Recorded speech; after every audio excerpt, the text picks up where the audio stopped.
Bom, pessoal, agora nós vamos tratar da função injetiva. Qual que é a definição para uma função ser injetiva? Então, dada uma função f de x em y, então essa função é dita injetiva quando se nós pegarmos dois pontos ou dois elementos distintos, né, para quaisquer elementos distintos de x, o f de x é diferente do f de y, ou seja, elementos distintos do domínio vão ter imagens distintas no contradomínio, tá? Então a definição basicamente é essa, ou seja, tomando elementos diferentes no domínio, as imagens desses elementos também serão diferentes. Ou de uma forma equivalente, né? Isso daqui, tá? É equivalente a essa outra afirmação aqui. F de x igual a f de y, se isso aqui, né? Se eu pego f de x igual a f de y, para qualquer que seja x e y, isso implica que o x é igual a y, então a gente consegue também afirmar que isso daqui, né, essa função f, seria uma função injetiva, tá? Bom, vamos aqui para um exemplozinho. Tem um f dos reais, o domínio aqui é os reais, o contradomínio é esse termo aqui, menos 1/4 até mais infinito, e a função é essa. Essa função é a mesma função que nós já havíamos tratado dela no vídeo anterior, certo? Lá na função sobrejetiva. A gente já sabe que o gráfico dessa função é uma parábola, né? A gente sabe que o x-vértice e o y-vértice é isso aqui. O contradomínio dessa função é esse camarada aqui, né? Esse intervalo de menos 1/4 até mais infinito.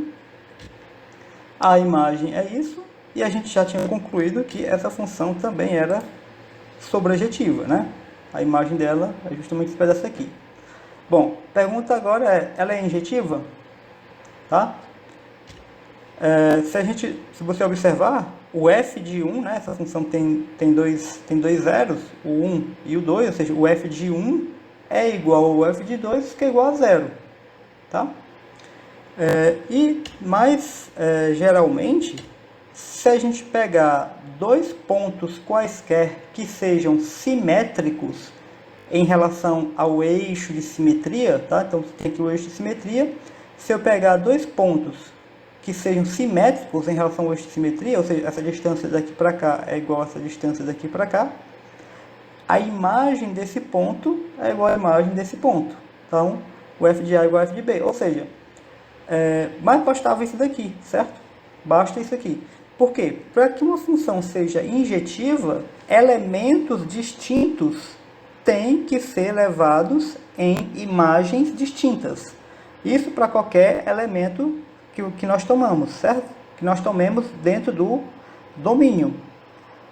Como existem dois pontos distintos no domínio, no caso, os pontos 1 e 2, tais que as imagens são iguais, então essa função não é mais injetiva, tá? Então, para ser injetiva, elementos distintos têm que resultar em imagens também distintas. Como nós temos aqui dois elementos, né, o 1 e o 2, que obviamente, né, são elementos diferentes do domínio, mas têm a mesma imagem, então essa função não é injetiva, tá? Função não é injetiva.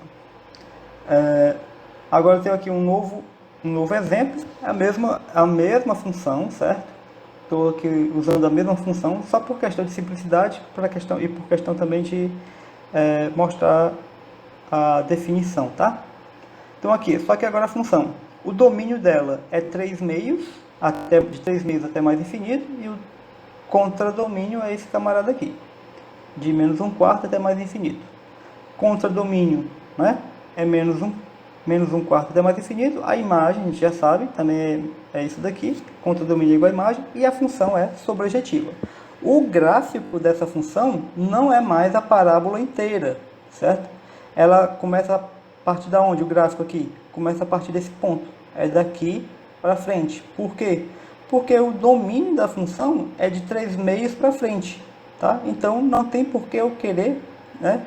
Por exemplo, quanto é que seria o f de 1 para essa função? O f de 1 não está definido, ó. Por quê? Porque o domínio da função começa aqui no 3 meios. Então não tem como você calcular aqui o f de 1, certo? Então aqui no caso, o domínio começa daqui para frente.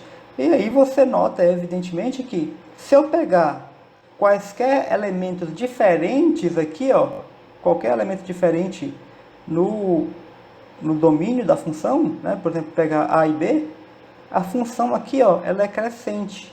Se a função é crescente, obviamente, o que vai acontecer? Se eu pegar um valor maior que o outro, as imagens vão ser sempre diferentes, certo? E aí, portanto, a função é injetiva, tá? Ou seja, a função nesse caso, a função é sobrejetiva, né?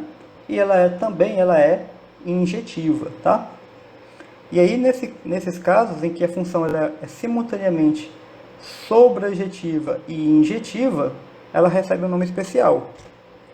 Ela recebe o nome de função bijetiva, tá? Então, uma função f de x em y é dita bijetiva quando ela ao mesmo tempo ela é sobrejetiva e injetiva.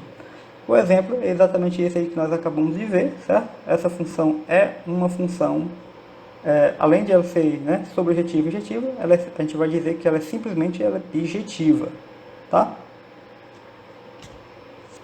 E aí, função inversa, a gente fica para o próximo vídeo.